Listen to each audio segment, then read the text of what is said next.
Welcome to the weekly poll, guys. Of course, you guys noticed that Benny is not here. Benny is currently under the weather. He's got bronchitis, so because of that, he is not going to be here today. However, you do have myself, and you have Sal, and you have Joel. You know who we are. However, our guest here, you may not know. Introduce yourself, man.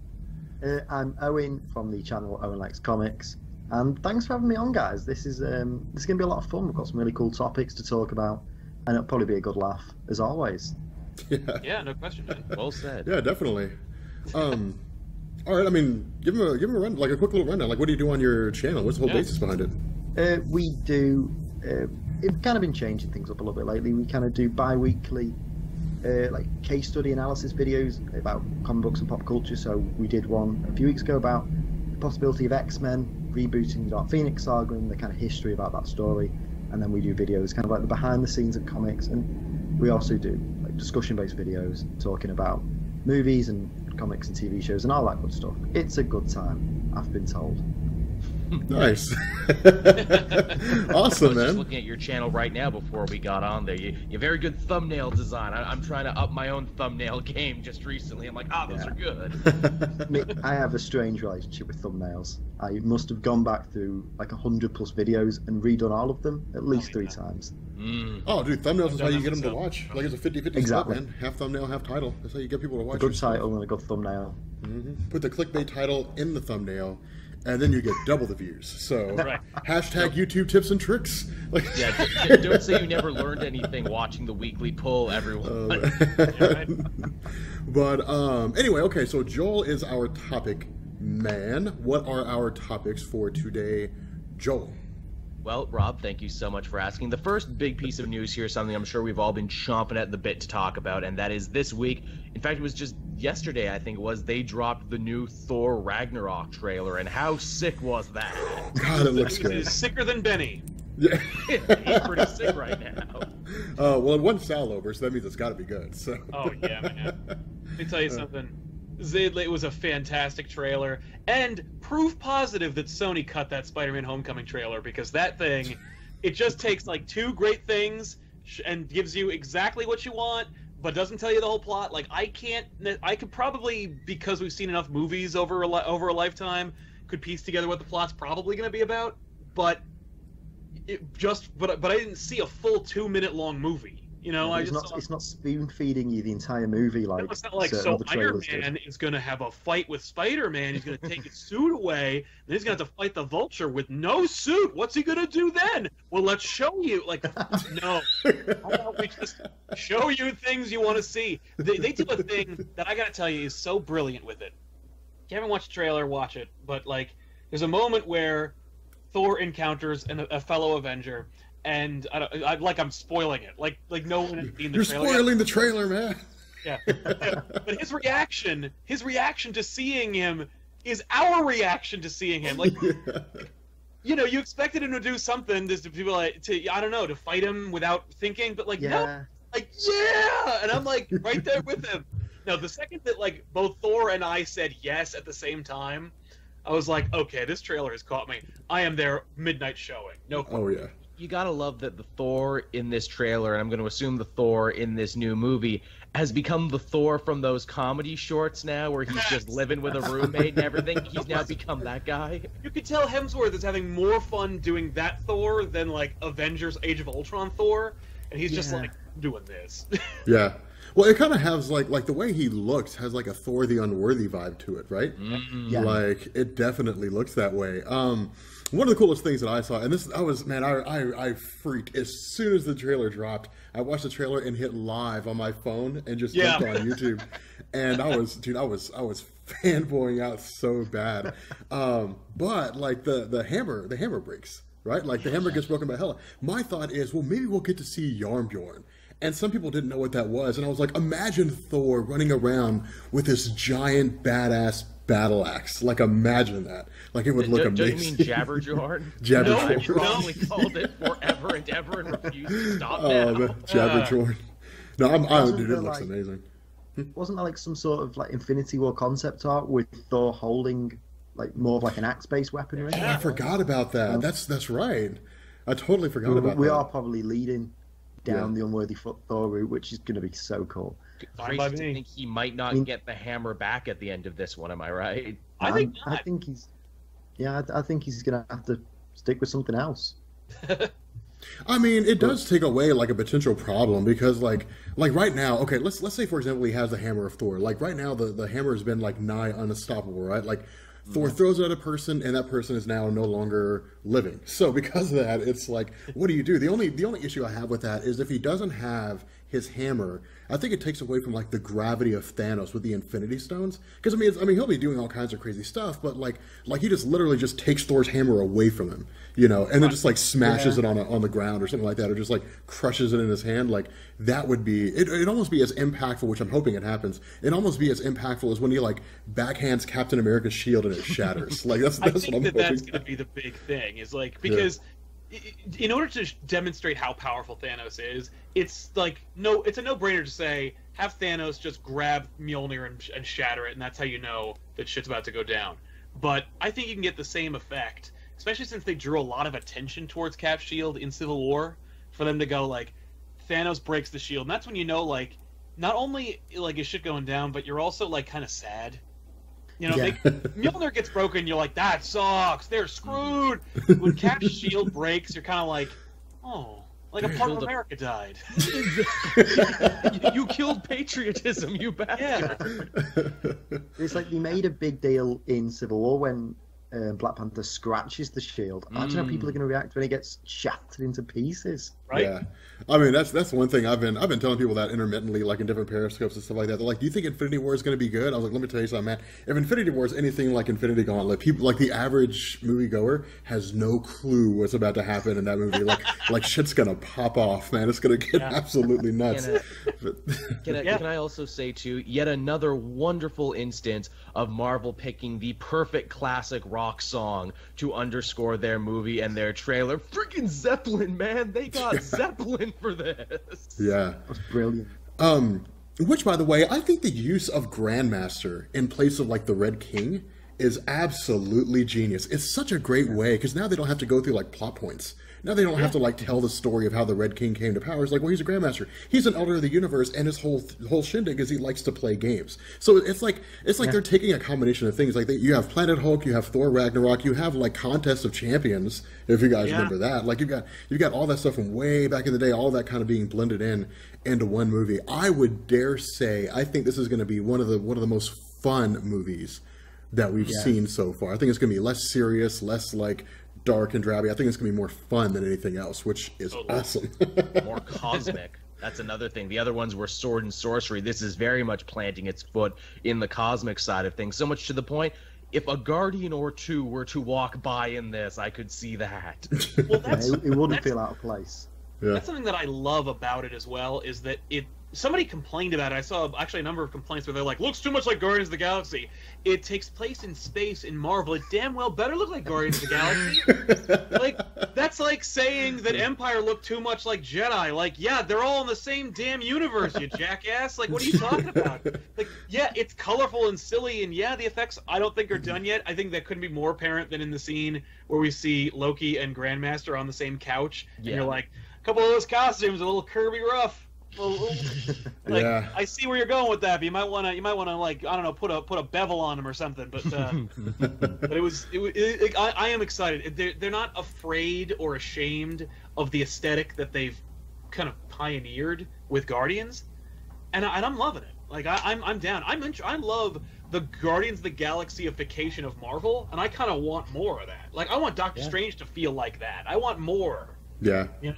Yeah, Doctor Strange was a great like multiversal building tool, but all Doctor Strange really seemed to do was just say, "Hey, the multiverse exists," and that was it. Like that was all it really seemed to establish in terms of the bigger picture. So, did you ever think we would get a movie version of Hela where she looks like hell with the big Aku horns? And she looks incredible. Oh my God, she looks amazing.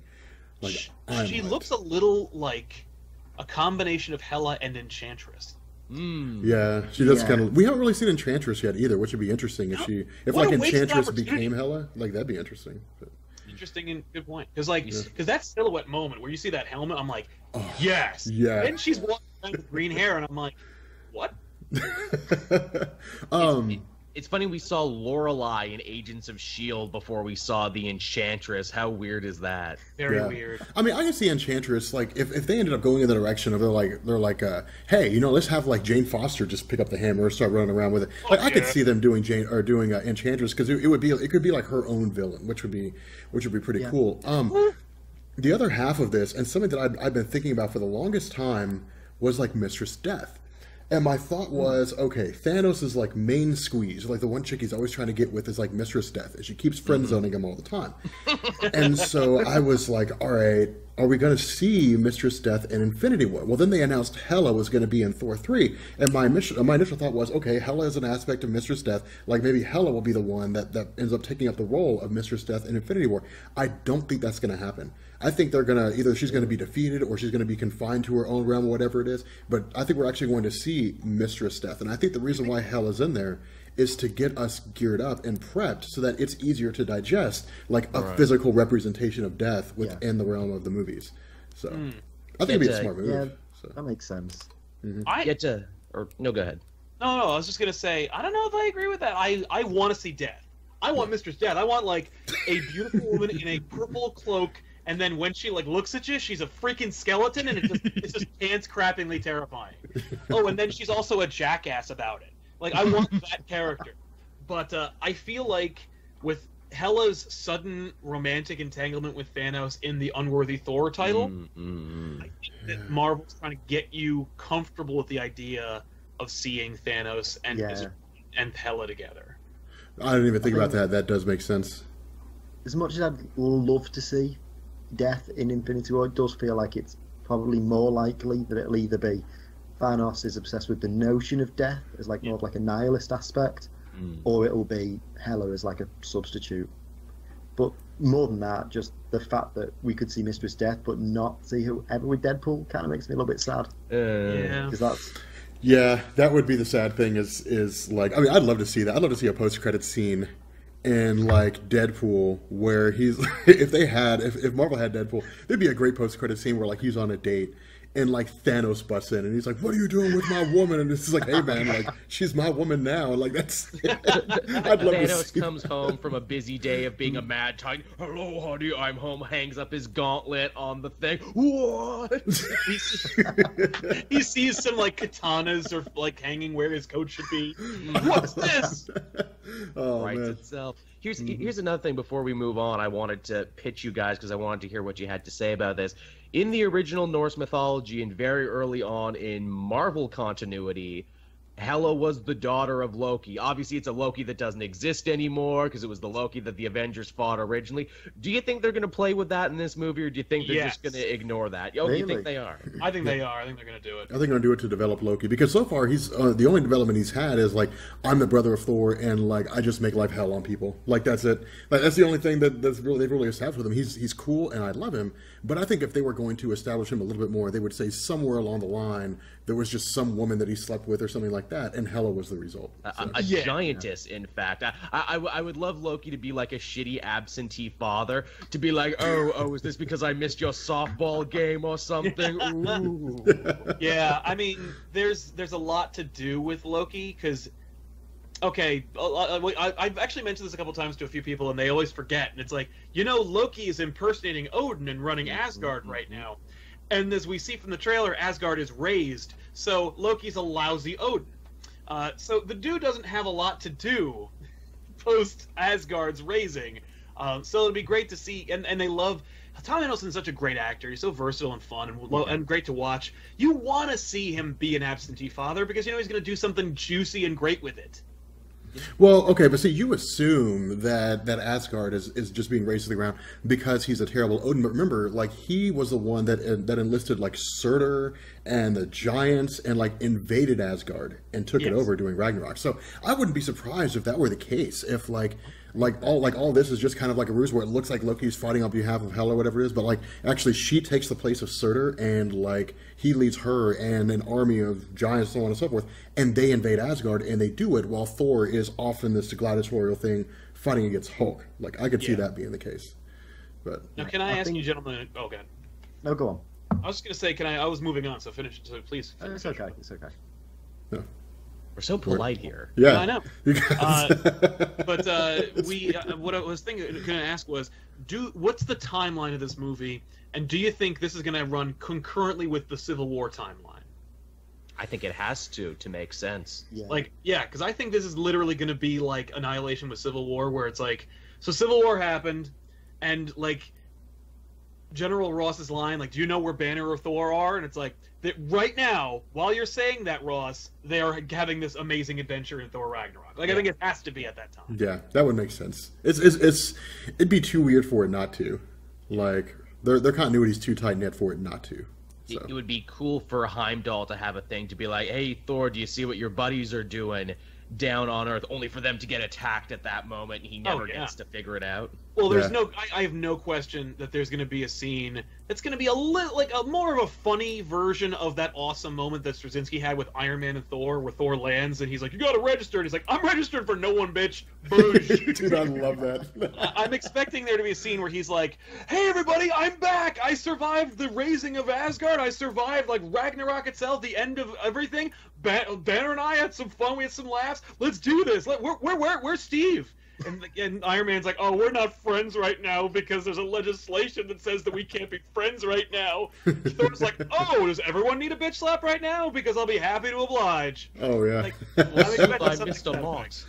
Yeah, oh, at least man. this time he didn't come home and find a dead clone of himself. So yeah. I'm glad we never saw that Ragnarok. So God in heaven. Okay, so do we want to move on to our next topic? Sure. Okay, I mean, if you guys want to. You So. guys. Yeah, it don't matter to me. Yeah, we could literally talk about Thor forever, so we might as well.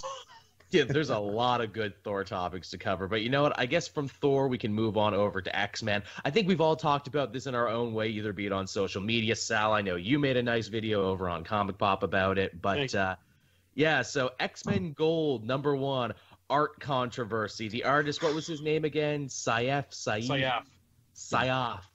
Apparently, he was putting hateful coded messages into X-Men, and the internet found out about it because the internet always finds out about it, you dumbass. What did you hope to accomplish with this? And then, like a jackass, someone asked him about it on Facebook, and he's like, yeah, I put those there, but don't tell anybody. Like, oh, okay, I'll be sure not to tell anybody, you dumb jackass. This man never seen a computer before, and when I heard about this, my first thing to do is, hop on over to Wikipedia, and I'm like, did he draw anything I like? Oh no, he did some Batgirls I liked, and he did some Aquamans and Superman too. And apparently people are saying he put some coded messages in there too. They're finding out now. Dude, you want to talk about a guy that literally, that guy's never going to be able to get work in the comic industry. Like, that guy's literally doomed himself. He's going to be answering people's phone or answering, customer service phone lines, for Dell or something like that by the time it's all said and done. Like, guy's going to be working out in Tennessee, working in customer service. Like, dude, it's going to suck, man. I think Kirk Busiek said it the best on Twitter when he's like, hey, how to draw yourself out of a career. Yeah. What a boneheaded thing to do. Did you see his, farewell letter, which was the most unapologetic, douchey thing I've ever seen? Oh, yeah. My career is over. I stand by what I said, and it's I'm not saying anything hateful. I'm just saying blah, and I'm just saying more hateful shit, and fuck you. Well, if you want to be the guy that pushes all those hot buttons and stuff like that, then go to Image, make your own story, and release a damn thing every 3 months. Yeah. It's Seriously. Not rocket science. Yeah, you don't need to sabotage an X-Men book to express yourself artistically. Why don't you create a Kickstarter page, tell everybody what your plan is, see if there's an audience for your bullshit. There isn't. I mean, I'm just saying. I mean, I'm sorry. Go ahead, man. It's you made a good point there, saying it's one thing for him to have these views, which many people don't agree with, and if he wanted to do that in his own creation, then that'd be a different argument. But it's the fact he's forcing his political agendas subliminally into the art of an X-Men book, which is not only that. Of course, people are going to find out. You're not going to get that unnoticed. Yeah. Where in your mind do you think this is a good idea? Yeah. Yeah. At what point do you think that's what I'm going to do? It's like Colossus's T-shirt is going to have hateful messages on it. Of course, someone's going to go, "What does that mean?" Yeah. Yeah. Well, it was some kid in Indonesia that found out what it was this kid in Indonesia that asked him about it, and that's when the whole thing blew up. But it's some fans posted me to their Reddit thing. So once again, Reddit strikes again and proves to be a force for. Apparently, the Reddit detectives will get to the bottom of everything. We should be using these guys to solve murders because, like, the day of, they were on that shit and had it. Yeah. No, I don't know. Yeah. It's see that's kind of the biggest issue too. Is like for me, like it is causing problems where there shouldn't be any. Like just simply for Marvel. Like I'll harp and I'll rant about Marvel low sales and so on and so forth because that's Marvel's own doing. That's Marvel editorial saying we're going to release certain kinds of stories. People don't like them. Their sales tank. It's another thing for somebody to come along and to say, I'm going to inject something in here that's going to give the entire company a bad name. Because what it does is it says, you know, this, like, for people that wouldn't normally go read this and were considering it, well, now they see, well, X-Men Gold is a book that's all about, like, racism and stuff. You know, so now they're not going to go check it out. I mean, sure, the context of the situation, you know, is a little bit different if you read into it, but who says they're going to? They're going to see a headline and then call it a day, and then suddenly sales are dropping off of that. So it's artificially decreasing sales for that book. It's more egg on their face in a time when they really did not need more egg on their face right now. This is basically kicking them while they're down. And another good article someone wrote, G. Willow Wilson, of course, the writer of Miss Marvel and everything, she took the dude to task using actual, like, you know, scripture and everything, too. And she's like, now let me tell you why this guy is a shit heel in my own words, in my own religion. So that was a nice touch, I felt. Yeah, it's... I mean, that's. I mean, that being said, X-Men Gold #1 wasn't even that good anyway. So I mean, it's not like it was. It's not like it was a huge loss. The book was kind of a dud, and the art ain't that great. So don't bother it. But like, you know what? This is a speculator's market. I hear that it's like, I hear it's really selling well because people are like, ooh, I could buy it and sell it on eBay for $20, $30. I'm like. Yeah. Because comics rarely do get recalled. It's a big deal when shit like this goes down. They can be some serious collector's items. Oh, yeah. Yeah, and imagine, like, if you're one of the... Do what? Sorry. No, that's fine. I was just saying, you're in a digital age, man. If it was published digitally, it's forever. You never have to worry about that. You don't have to buy a physical copy anymore. It's here forever. You Google image search X-Men and dickhead bullshit message, and... And it forever. It's just going to be there. Like, you never have to buy that issue. You could find the thing we're talking about. Yeah. No, I don't know, man. It's disappointing. I mean, remember the more wholesome age when artists just drew subliminal dicks in the background? Just can't we go back whatever to the happened to that time? Kid-friendly days? Whatever happened to the dicks, guys? Yeah, whatever happened to the time? Where did all like, the dicks go? You'd have like penises in Wolverine's hair. Like whatever happened, you know, to that era of artistry. I miss that era. I miss, you know, angry artists just drawing small, not being racist, just like small little things. You know, like just petty. That's exactly like those Disney guys who put Playboy covers in the background of the Rescuers because they were so angry and pissed off. So like, we're gonna do this now. Yeah. That's what we need. Less using comics as a megaphone for your own personal hatreds. More dicks in the background. Right? I mean, honestly, it would have been funny. Like, if that had happened, if somebody was just like, oh my god, I just spotted a penis in X-Men Gold #1, I'd be like, that's awesome. And Marvel would have to pretend to be outraged. They'd be like, this is unacceptable. Yeah. It'd be like, no, there's a penis. Like, it's pretty cool. It's pretty funny. Yeah, it's pretty funny. Another weird thing about Marvel in this controversy, too, is that when it all came out, they're like, oh, well, we're aware of it, and he will be punished accordingly. They didn't say he'd be fired right away. And I don't know what that says about Marvel currently, where they're like, well, we gotta weigh our options in PR right now. We don't know if firing him would be better or worse. We gotta consult a bunch of people on this one. But I think fans unanimously are like, no, you can fire him, though. No, it's cool, man. Let him go. Yeah. I think that it was more like Marvel was probably thinking to themselves, like, all right, so we fire him. How many artists do we have left? No, see, now it'd be different, though, because one, like, they already pissed off so many other artists, but it'd be different if it was, like, a writer that wrote a story like that, because then they'd really be screwed. But with an artist, I mean, they can grab artists from almost anywhere. It's writing good stories that are kind of the difficult thing to do, I think, like doing it consistently. That being said, I mean, the guy's art wasn't that great anyway, so it's not like it's a huge loss. It's not like, you know, we just lost some of the best artistry in the history of comics, and now the stories are just that much worse because of it. I mean, that guy won't really be missed. I didn't even know who he was until the damn story came out. So I was like, whatever. I've seen his art, but I didn't know his name. That's the thing. Like, I just, Yeah. Apparently he's solicited for at least issue 2. That's probably going to change. I don't know if they're going to redraw the entire comic. Oh, no, they're going to have to. They're releasing it? They said, I think the official statement from Marvel is he's done 2 issues. They've already gone to print, and so he's just going to be on it. Like he drew them, but he was going to be rotating out with a couple of other artists. Lashley was one, and of the other ones. Lashley is going to just take over for a couple of books, and the other guy. They had 2 other backups, and those backups are working faster than ever before. Oh, okay. I like Lashley. Good on him for getting more work. I enjoy his style. Okay, yeah. My thought was like, I was like, Marvel's going to keep this guy on? Like, why would you do that, Marvel? Like, a PR disaster. Yeah. Like, he's got to go. Yeah. I don't think anyone's going to be annoyed about them firing the guy. Yeah. The dude's got to go. It's simple as that. Yeah, no one said about him for behalf. And I don't blame the editors for missing this very obscure, a holy book reference. I wouldn't have got it until people pointed it out to me. But now that they did... Yeah, now that they did, screw him. Yeah.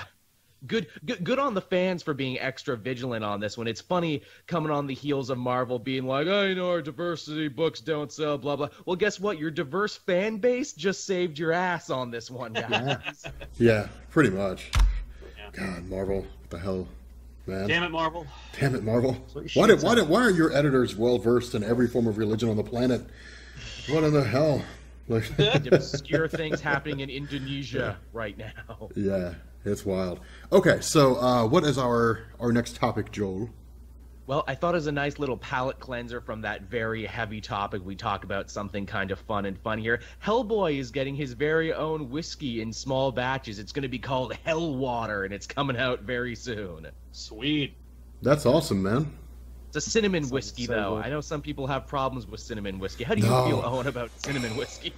I mean, I'll try it. Oh, it's good. Dude, cinnamon whiskey is I'm not going to turn down whiskey, so...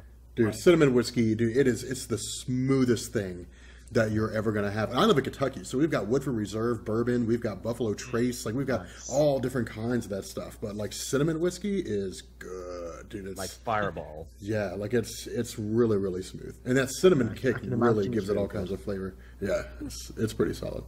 This story, ironically, coming on the heels of Valiant. I see we got some Valiant shirts around here on the show today. Yes, I do.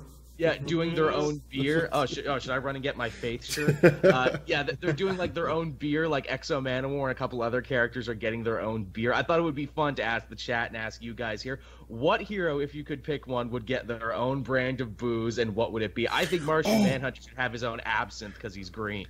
I already have one. There's a drink called the Incredible Hulk. All right, It is Hennessy and Hypnotic. Oh, and it is strong, but it is good. Okay. Well, can we tell this story on the podcast? Which one? Is this about Valiant? No. Okay. No. This isn't about Valiant. So 21 years old. God, this is turning into story time. 21 years old. I go to a bar with my sister, and I get up to the bartender. And I'm like, hey, do you guys have Incredible Hulk? He doesn't know what that is. Incredible Hulk was a mixed drink that a buddy of mine, Jeremy, made at a party. Yeah, and so it was like, all right. Like a Flaming Moe. Yeah, it's like bathtub. It's a bathtub cocktail. And so I was like, all right. So I told him what it was. The guy mixed it up perfect and gave me a glass of it. Didn't give me a shot. It's supposed to be a shot.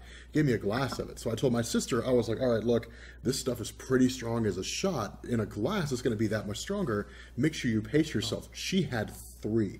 We had to carry her out of the car and into a Waffle House, because you always got to go to the Waffle House after you go to a bar. So we had to carry her out of the car. Waffle Houses in my country. I've always wanted to go. Oh, dude, last call Waffle House. I'm feeling really left out.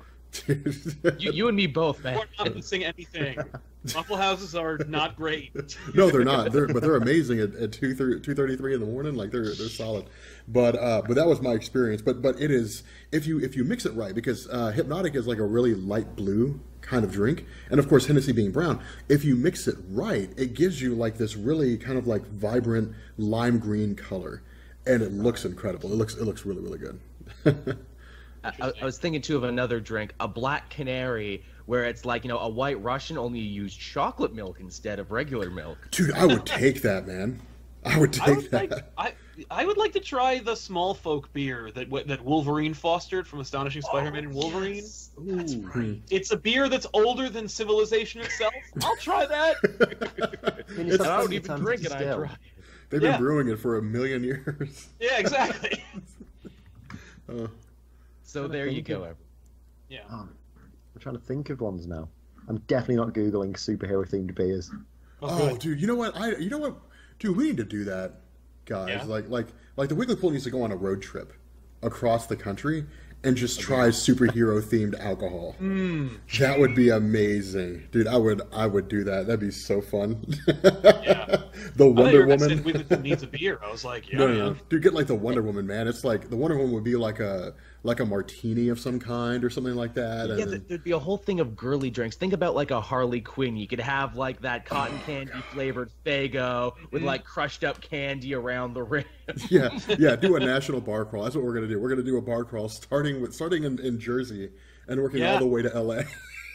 Gee, Sal, you and I don't really drink. That would be rough for us. It's like, yes, Coke Zeros for me and my friend over. That's right. Yes. All they drink. Only the loftiest of beverages for me and my roguish games.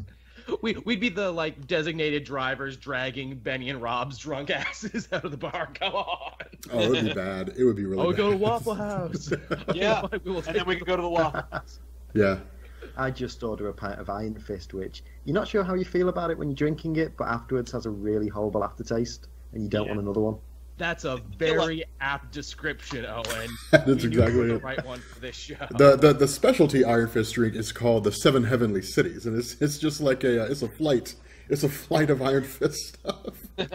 Matt Fraction actually comes to the bar and mixes it for you and goes, "Yeah, when I do it, it's pretty good, huh?" Yeah. For your whole 24 issues, Matt Fraction, it was amazing. Wish you'd been on it longer. You wish I worked here every day. Yeah, exactly. Would you also like to try my short-lived Iron Man? This is good. I feel a lot of people forgot about this. What would an Iron Man beer, like what would an Iron Man alcoholic drink be? That's the real question. Like, in a bottle, and it would just be a bottle of whiskey with his picture on it, with him looking all horrified. That's actually pretty funny. I gotta give credit to my buddy Matt for that when he came up with that one. Yeah, you've just got to get the demon in a bottle cover on the bottle. Joker that's like my you drink. drink responsibly. Like warning. Oh, okay. So here's a question. Like, what is that? Like Jaeger bombs. If you were to Jokerize your drink, you could get like some purple-looking alcohol and just Jaeger bomb it, and just mix it in and then just shoot it. Like that would be pretty solid. Jaeger's not green, is it? Is Jaeger green? No, it's like a brownie. That's what I thought. I thought it was kind of like a brownish color. Well, you'd have to do Jaeger and then Hypnotic and then do like a purple drink. What's This is going to be a crazy road trip, guys. Yeah. What's that? We Greek should stuff not be driving. No, we really shouldn't. Just Uber everywhere. Be a real superhero. Be a designated driver. What's that Greek stuff that tastes like black licorice that I can't stand? Oh yeah. I don't know what it's called. You can make a lot of drinks. It's the Black Adam. You put that in there. You put some other stuff in it. Oh man. And then of course you would have the Nightwing, which would just be a glass of milk. So that would work. Oh man, dude, the Batman. I don't even want to know. The Batman would just be like this insanely strong. It'd be Everclear. The darkest liqueurs, dark as the night itself. Oh man. What Batman drinks. The Superman would be milk, because it's like, no true believer, no true Americans. No, I guess he drinks in the movies, doesn't he? Like he always has like a he got drunk at a bar in Superman 3 and grew That's like a right. That's right. shadow. It's totally hammered. So it'd have to be something. So it'd have to be something that's what is it? Moonshine's as close to pure grain as you can get, right? Like it is pure grain, isn't it? Yeah. Yeah. So it'd just be moonshine then. It would just be. Dude, I tried that once, man. It was bad. It tastes terrible. It's bad. Anyway, so keeping this as close to family friendly as we can get, continuing on our list of topics. Hey, so remember that book, Deadpool Kills the Marvel Universe? Hey, remember Deadpool's getting a movie sequel soon? So Deadpool Kills the Marvel Universe is getting a sequel. I'm actually really excited. I'm actually really, really excited about this. I love Deadpool Kills the Marvel Universe. It was good. It's so good. Mm-hmm. It's one of the only Deadpool books we ever did on back issues, so yeah, I'm down. Is it weird I've never read it? Do I need to read it now? You need to read it. Oh yeah, That's awesome. It's hilarious, man. Did you read the issue where Deadpool meets Gwenpool? I have not read that. I have not read. I think I only read the first story arc of All New, All Different Deadpool. I don't even know if I've read all of that yet. Well, I think it's in a Gwenpool book, but in any case, okay. the Deadpool that meets Gwenpool is basically the Deadpool from Deadpool Kills in the Marvel Universe. No shit. It's Wow. And in that, I mean, like, this Deadpool, like, hates himself, and he's like a nihilist, and he finds out that, like, he's in a comic book, but instead of being like, lol, like, here memes, he goes like, oh, my life's dictated by, like, losers in a bullpen by themselves in the city. Like, fuck that. And just goes, it just seeks to disprove, like, existence and its meaningfulness. Like, it's dark and cool. I like it. Yeah. The only thing I would suggest, because with regards to Deadpool Kills the Marvel Universe, Joel, it's part of a trilogy. It's actually called the Deadpool Kilogy. Right, I knew that. Okay, so you got Deadpool Kill Illustrated, which is not very good, and then you have Deadpool Kills Deadpool, which is pretty interesting. But honestly, if you're talking about stories where like Deadpool kills or Deadpool versus people, I would say Deadpool Kills the Marvel Universe and Deadpool versus Thanos are two of the best, like out there in the middle of nowhere Deadpool stories. So Deadpool versus Thanos. I'll second that. I love that story. I will no doubt make a Deadpool required reading in time for the movie, and that will certainly be on there. Oh so yeah, dude. Okay, thank you for helping me with that video in advance. Okay, Owen. So that point where Mistress Death is kidnapped, and like screams to Deadpool for help, and like he's got like a drink in his hand, and he's got an afro and a mustache on his mask. Like, that's one of the... Dude, I love that so much. That first issue is brilliant because he goes to Doctor Doom's temple and kills him. Mm-hmm. And then he ends up on an island with a guy with a chicken suit. And it just makes no sense. But if you've not read Deadpool vs. Thanos, go read it because it's brilliant. It is, man. Someone who can tolerate small amounts of Deadpool at a time, it's such a good trade. Mm-hmm. It's hilarious. I was very much in the same boat as you, Owen, where it's like, okay, I can deal with Deadpool, but only a little at a time. I'm not going to read everything that comes out.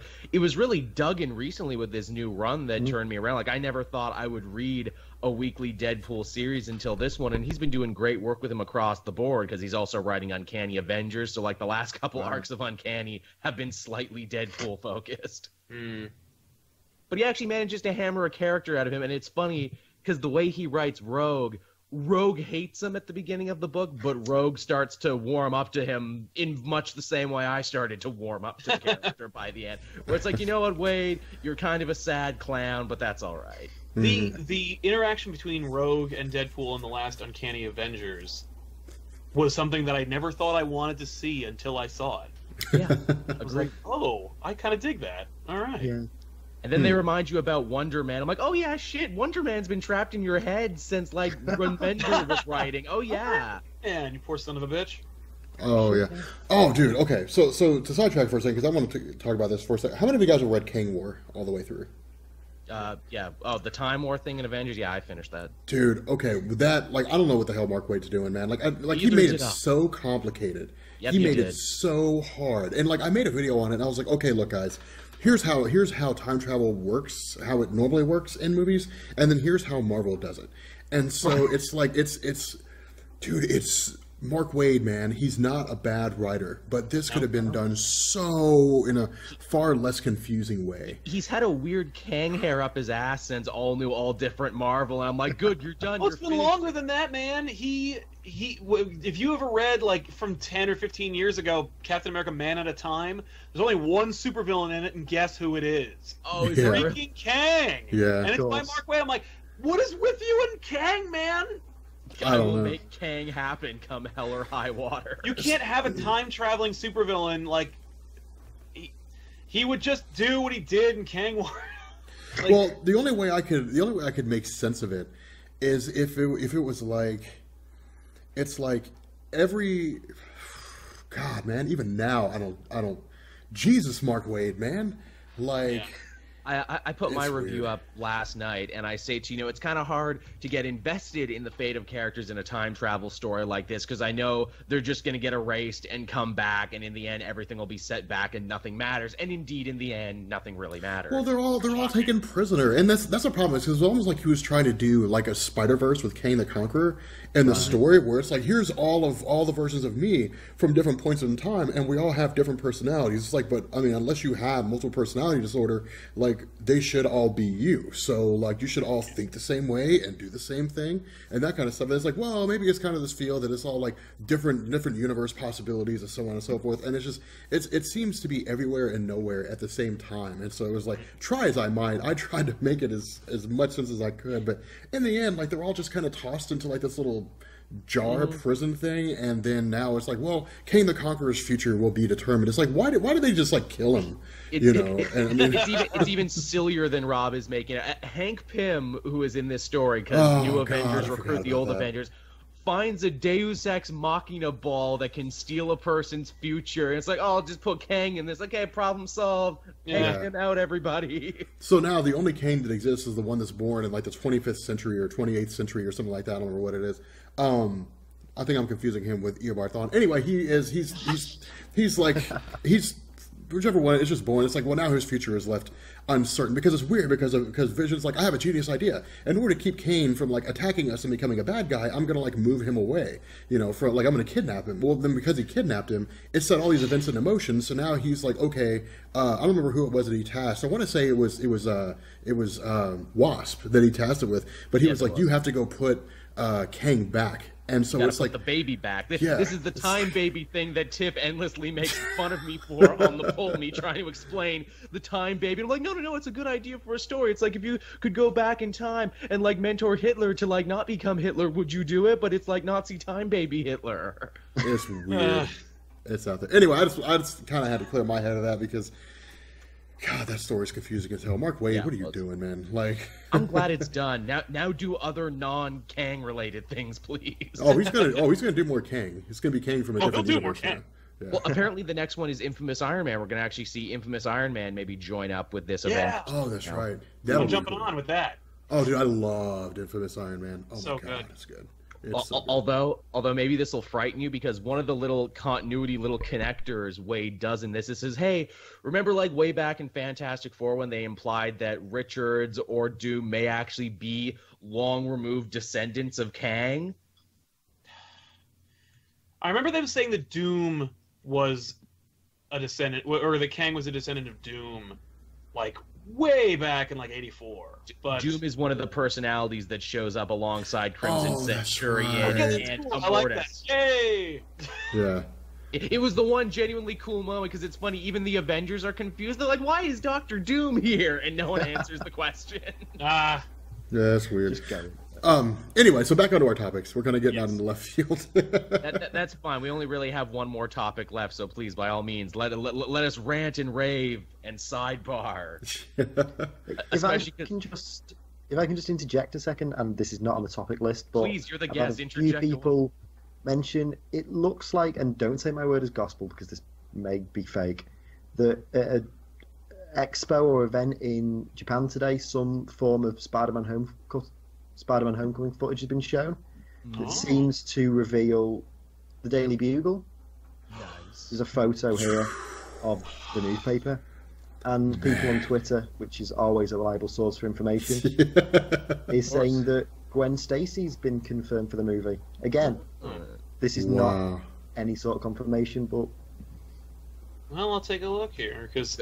When take two, this time with feeling. So let me tell you, because like Marvel Cinematic, I want the Daily Bugle so bad, and I was so excited because like when we met Ben Urich in Daredevil, where I'm like, yes, bring in the Daily Bugle, and then no, damn it, it was Frontline they used in Netflix, wasn't it? Or was it something else? Bulletin? Something else, like it's just a regular newspaper, but okay. No, see, that's going to be a disappointing thing, too, is that, like, now Ben Urich's dead. Like, I feel like maybe somewhere along the line, like, once the Sony deal was worked out, like Feige was like, okay, guys, we're going to bring in the Daily Bugle, and then we're going to grab Ben Urich, and then, what's his name? I don't remember who it is that's running the whole thing on the TV side anymore. But he's like, no, you're not. I'm going to kill him. And, like, it's just, and then they kill him off. And it's just like, really? Like, Jeff Lowe. I was like, why would you do that, Jeff Lowe? He's like, nope, not so fast. Like, he's dead now. So it's like, well, you know what? We have Thanos with the Infinity Stone, so we'll just resurrect him and then throw him on there. J. Jonah Jameson is like the one thing we need for Spider-Man: Homecoming. And I'm gonna be honest with you guys. Like, I don't even know if they've cast anybody to play J. Jonah Jameson yet. So far, no one. They need to bring back J.K. Simmons. There's not a single person who would bat an eye and say, "Oh, yeah." I would be down with it. No one would complain. But he's Gordon now. That's the problem. I would say either get him or get Lewis Black. That's my other pitch. Get Lewis Black. What? Bring back. Man's good at yelling. Bring back. God, what was his name? Who was the one that played Captain Stacy in Amazing Spider-Man 2? James Cromwell. No. He didn't play Captain Stacy. The father of Gwen Stacy. Dennis Leary. Dennis Leary.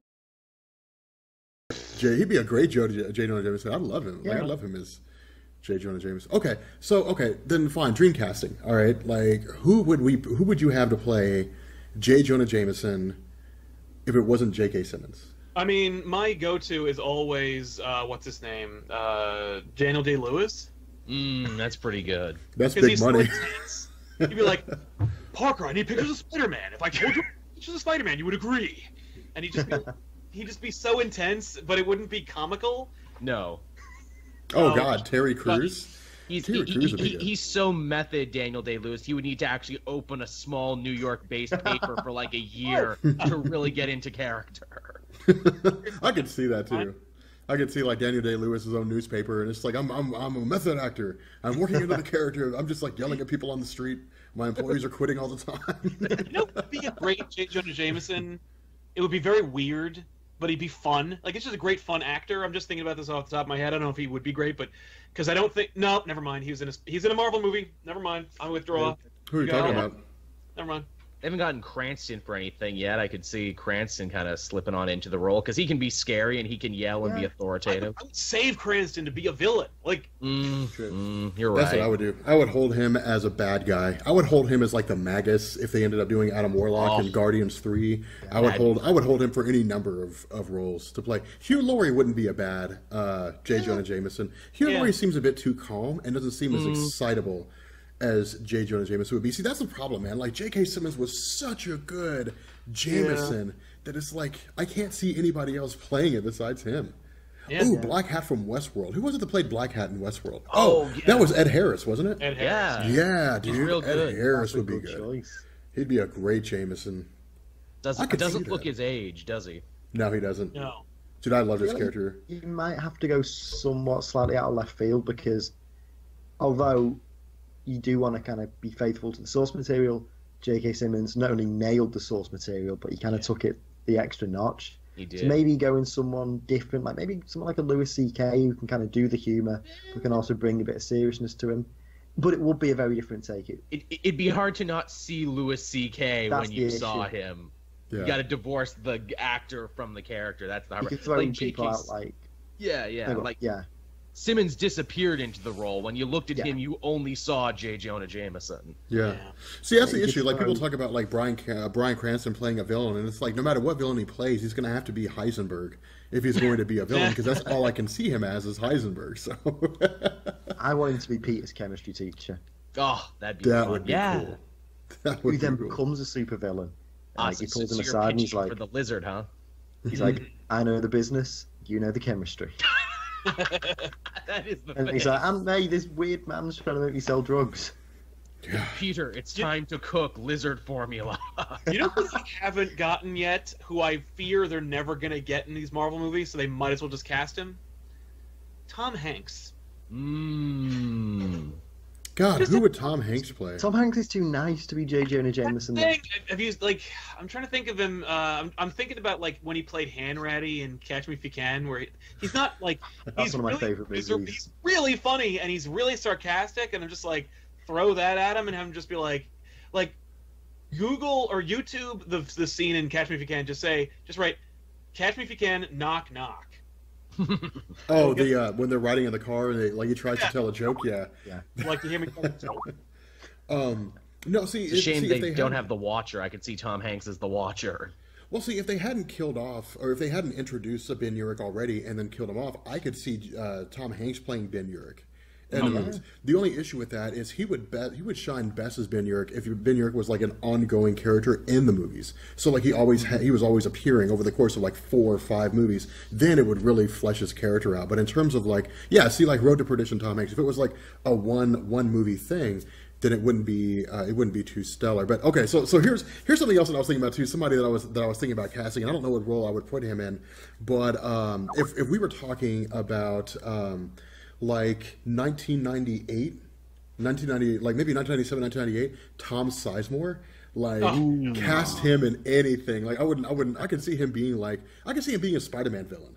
You know, like Mysterio, somebody with a face, like Electro. I could see him being like Electro. He'd be the Rhino. He'd be pretty cool. That'd be good. He would be. But that was cool because he was so intense back then, like so hardcore. It was like, damn, like Saving Private Ryan, like Tom Sizemore is a badass. Like it'd be pretty cool. But man had a mohawk even later on in his career, which is pretty great. Yeah, I don't know. I mean, Tom Hanks would be like that would be a great addition to the MCU, because I think that one of the biggest problems that the MCU has right now is you have great actors in there. Chris Evans is definitely shown his acting chops in terms of the roles that he can play. When it comes, like Robert Downey Jr. basically started the whole thing, when he's clearly, stepped into the role. For me, I kind of feel like despite a lot of the great heavy hitters that have been in it so far, there's still like some illegitimacy that's tied to the Marvel Cinematic Universe. It's like, yeah, they have some great actors, but at the end of the day, they're comic book movies. I mean, they're not going to get anybody like great They got what's his name? Anthony Hopkins. That's true. Yeah, Shakespeare and Anthony Hopkins. That's true. Blanchett.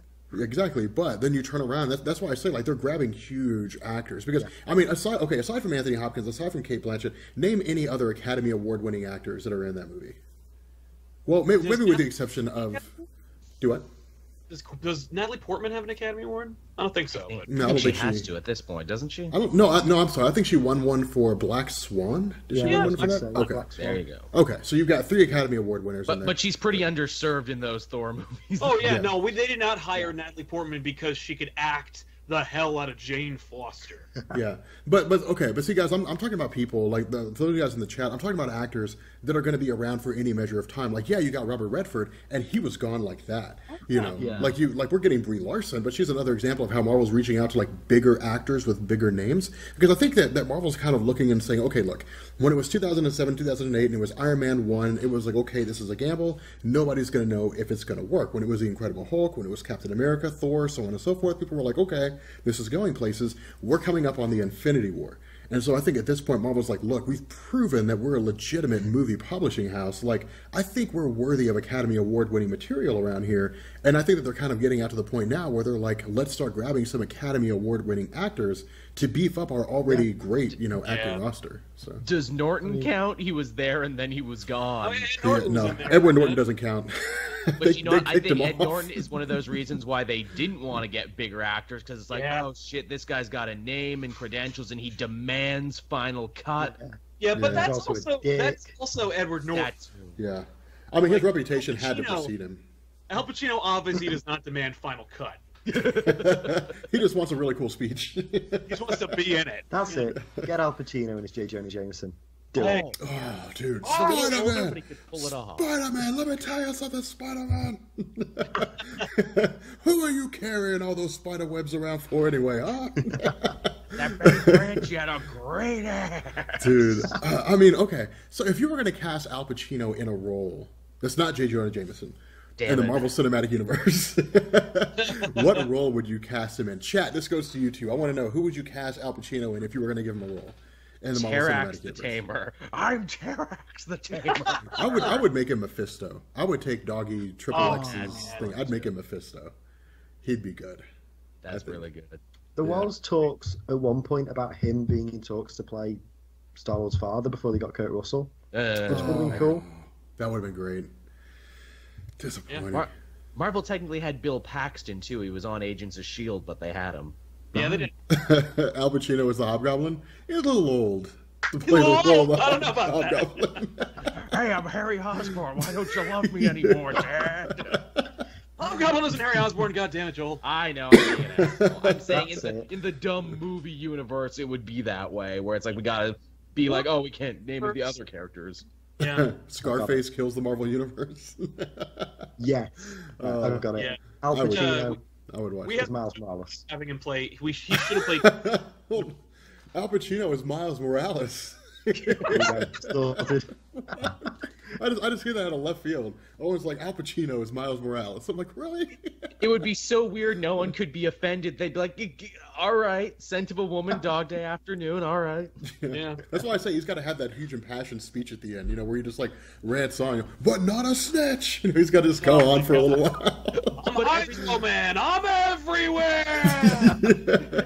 But everything else in that movie would be the same. Like, everything else from Miles' story would be exactly the same. Yeah. Just Al Pacino would be in the role. Literally everything else in the story would be the same. Have everyone else think Miles Morales is Miles Morales in the movie, but we just see Al Pacino. Dude, I'd love to see that. Like, Peter Parker, what's your motto here? It'd be amazing. No, actually, okay. So I have a casting thought for Doctor Doom. Because somebody mentioned Al Pacino as Doctor Doom. And I can't even remember his name anymore. The guy who played Night Fox in Ocean's 12. Did you guys see that?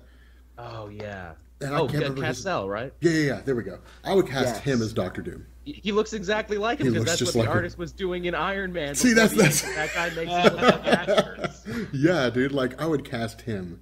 No, because I didn't even think about it until I saw it. And creepy. Exactly. I didn't think about it until I saw it, and I was like, God, he looks a lot like Vincent Cassell. Like, dude, I would cast him as Doctor Doom. Like, the more I thought about it, the more I was like, he'd be a good Victor, I think. Here's a good one, too, because he's been in everything, and he hasn't been in a Marvel thing, and I think he would actually do good as J. Jonah, because I buy his authority. Baldwin as J. Jonah Jameson. It would just be... there you go. Dude, 30 Rock, 30 Alec Rock, Baldwin. Just do 30 Rock. I would do that. Dude, right there, man. That shit just came to me. And he's been killing it on Saturday Night Live recently. I don't know if you guys saw the last one, but he was Trump and O'Reilly all at the same time. Dude, 30 Rock, Alec. Could you imagine him, like, trying to teach Peter, like, these life lessons? Oh, my God. It'd be hilarious. Peter, just puts his arm around him. Peter. He just call him Parker. Parker, let me tell you something, Parker. You know what it takes? You know what it takes to take great Spider-Man photos? It takes brass balls. It's like, Jonah, why are you wearing a tuxedo? It's after 5 o'clock. What am I, a farmer? Always be snapping, Peter. Always be snapping. Somebody pointed out that Pacino should have played Silvermane. Yeah. Who the hell is Silvermane? I don't even know who that is. Spider-Man gangster. Yeah, Silvio Silvermane. He's just a... Dude, you say that like I'm supposed to know who he is, Joel. I have no idea. Telling me his first name doesn't help. Like, I have no idea who that guy is. You've never met Silvio Silvermane? He's a great guy. He could be a cool mobster villain for Spider-Man. They'll never do Silvermane. No, they did do Silvermane. They did his ancestor in the Peggy Carter miniseries. That's right, with the Maja. We did get... I was like, what is happening? That was cool. People underappreciated. Tiffany says Harrison Ford is J. Jonah Jameson. No, okay. I don't think Harrison Ford, as he would put, I don't want to do any more of that nerd shit. I don't want to do anything else people ask me at cons. Let me tell you something. Dude, he'd be an intense. Like, you think he was going to kill Peter Parker. It's always growling anyway. It'd be funny. Yes, Dan DeVito's J. Jonah Jameson. That's fine, too. Oh, God. Are we talking like Penguin Danny DeVito, or like It's Always Sunny in Philadelphia? It's Always Sunny in Philadelphia. Like, that's the one we need. The one with, like, sausages in his pocket, Danny DeVito. That's what we... the troll toll, Peter. Oh, man. Topics left besides J. Jonah Jameson. No, yes, I think... we got one more, but this was too good. I think we're just going to shoot the shit at this point. So hey, Freeform, they're threatening to start their own Marvel TV universe. They've got Cloak and Dagger coming out very soon. Yeah. Well, I assume soon. I have no idea. I'm just making up shit at this point. They also have the New Warriors as well, and apparently someone involved in the production of that saying, yeah, we're really excited about New Warriors. We want it to be like a hip, new, young team of heroes, and we think it has great crossover and spin-off potential. I personally would love to see Squirrel Girl get something off the back, but I'm like, and as just a comic fan, I'm like, okay, so you're going to do a New Warriors show that you hope will launch Squirrel Girl into something. More power to you, man. Yeah. I don't know, man. I mean, I kind of feel like if there were any team that I would see could be a legitimate TV show, It would be the New Warriors, as long as we're talking about like Civil War New Warriors, where they're literally launching their own reality TV show. That I could see being the case, because right now reality TV shows are still popular for whatever reason that I can't understand, but they still are, and that would actually fit in perfect. Now, outside of that, I have a very difficult time, and when I say very difficult, I mean I do not see it happening at all. I have a very difficult time seeing Squirrel Girl getting any TV show that would last any measure of time. Needs a cartoon. She needs 11 minutes Steven Universe where she can have fun, wacky adventures. That's what she needs. Yeah, let me go back to the days of like backup episodes, like and just have her like in the tail end for 5 minutes. Well, that's the way all cartoons are now. Even Justice League Action, which sadly also got the axe recently, is only 11 minutes. Huh. I saw Justice League Action on the Cartoon Network app, and I was like, I'm not gonna, because it looks. Do I need to watch that? Is it good? You don't have to watch it. I would say you do. The art style sucks. It's very cheap, but they got some genuinely good jokes in there. You got like Deanie and people we actually like involved in it, so like they know their shit. There's some funny references. They do a whole episode where Batman and Blue Beetle go back in time to like the first night Batman put on the costume, and they have to like stop Kronos from messing with the first Batman adventure. And they literally pay homage to the classic opening to Batman the Animated Series, where he's standing up and the lightning bolt hits and everything. Wow. Yeah. No, Tevia. No, we do not need a Power Pack TV show.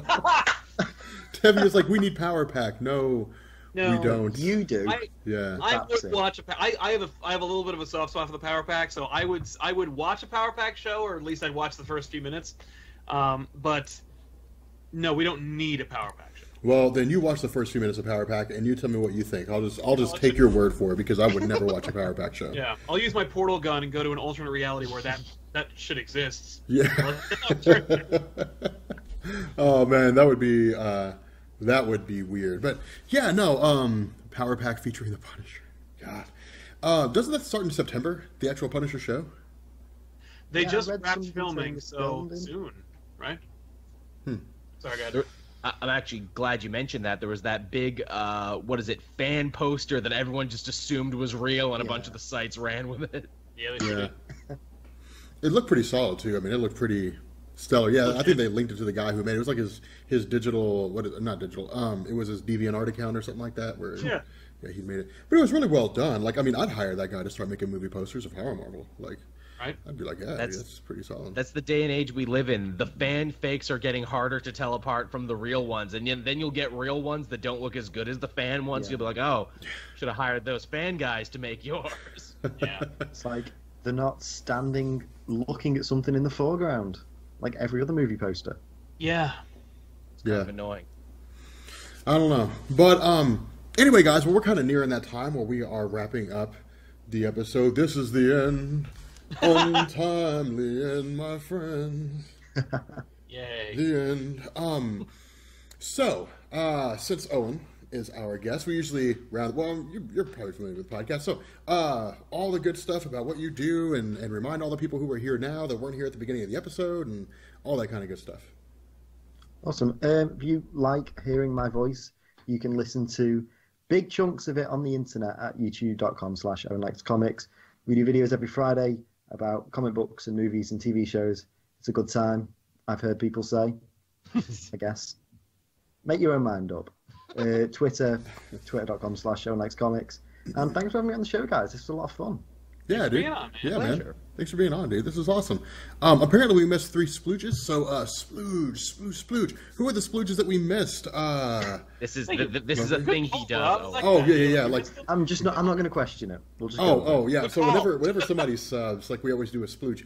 I didn't mean for it to start. It just like I did it one day, and then the chat was just like, and now you have to keep doing it forever. So I just never stopped. But yeah, man. So Sal, Joel, what do you guys have? What's happening? Yep, what's happening? Oh, well, I'll tell you what's happening. Over on Comic Pop, if you swing on over, we chat a little bit about X-Men Gold #1 and Off the Rack. This week we're going to have an Elseworlds Exchange, which is a live show on Wednesdays.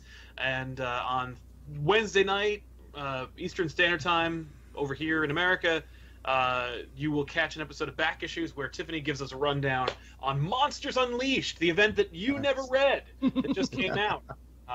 Don't worry, because now there's a whole episode of back issues dedicated to it. So just watch the show. Dude, I saw your Twitter poll, like where you tweeted out, like, how many of you read Monsters Unleashed? And it was like 95% of people said no.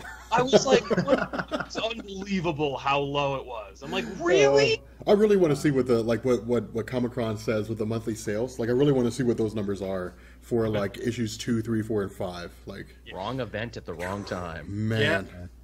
I'm really curious to see what the sales numbers are, because I have a feeling they'll be lucky to break 30,000 by the time it comes to a close. So, or by the time it ended, anyway. Joel, my man. Well, thank you. So, yeah, if you awesome. Solid. Shut up, Joel. But yeah, if you head on over to my channel tomorrow morning, which is Wednesday, Matt and I tried recording a live episode of the Comic Multiverse. Was kind of a buffering shit show because it was our first time and we didn't really know what to do. But hey, guess what? We got the good, clean backup audio anyway, so you can listen to it and hear some of your questions we answered there tomorrow. Check that out. Nice. Awesome. I don't even know what I have coming out this weekend. I think it's Daredevil. I don't know. I think I just crank those out for the sake of having them out there. I don't expect them to do well. I'm just doing it for the sake of continuity. And then I have... like Marvel. Yeah, I have. Sometimes you just got to make that sacrifice when you put videos out. You got to do videos that people want to see, even though you know won't really perform well. But there's those fans that just want to see it. And then I'm doing Injustice 2 Origins, which is going to compensate for the lack of views for Daredevil. And Injustice 2 Origins this week, I think, is Atrocitus from the Red Lanterns. So that'll be fun. Okay, so fun fact, like that was actually an idea that cropped up when Benny and I were just kind of kicking around ideas on what we were going to do for Injustice, because he's doing Ground Zero. And so I was like, well, since you're so close to doing Ground Zero, I'm just going to hold off and I'll try to figure out something instead. But I was like, well, we're getting a whole new roster of heroes. Like, I'll just grab Origins and just do Origins for those heroes so people know how they got their powers or where they came from. And maybe maybe it'll stay consistent, maybe it won't. But like, yeah, that was just kind of a funny situation. So yeah. Kind of weird. But anyway, guys, and did you tell them what you have coming up this weekend, or did you just tell them about your channel? I've got a video out this week. I'm still in the process of editing it, but it will be up this week, talking about Marvel and the great history with going bankrupt almost. Yeah. I'm sure Joel knows all about that. It's a shit show. Dude, it's bad, man. Like, it's... man, Marvel in the mid-90s, God, it's a wonder they even survived. Yeah. It's weird. I'm also planning on doing a video on The Simpsons, because I love The Simpsons. We're doing a video on why does The Simpsons seem to predict the future all the time. So we're going to try and unearth that mystery, which will be fun. The Illuminati's running the Simpsons. Matt Groening is the Illuminati. All by himself. Confirmed. All right, guys. Anyway, so we're going to go ahead and wrap this video up.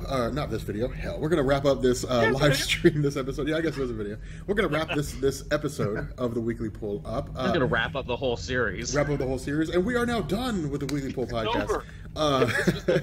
Thank you, Owen, for coming to the last one. Make sure you guys come back every Tuesday at 6 p.m. over here on Twitch to catch new episodes of the Weekly Pull podcast. And make sure you guys come back on Thursdays at 6 p.m. to catch us or catch like Tiffany and Joel, and maybe sometimes Joel and Sal, and maybe Sal's there. I don't know. Anyway, catch Tiffany. Tiffany's running the show. Tiffany cracking the whip on everybody with regards to our discussions on comic books, which again, Thursdays is strictly the Pull podcast, focusing really only on comic books instead of the Weekly Pull, which focuses on geek culture. You can find me at Comics Explain on Twitter. Sal, you can find at Sal Says What. Joel, you can find at Caped Joel. And Owen, where can they find you?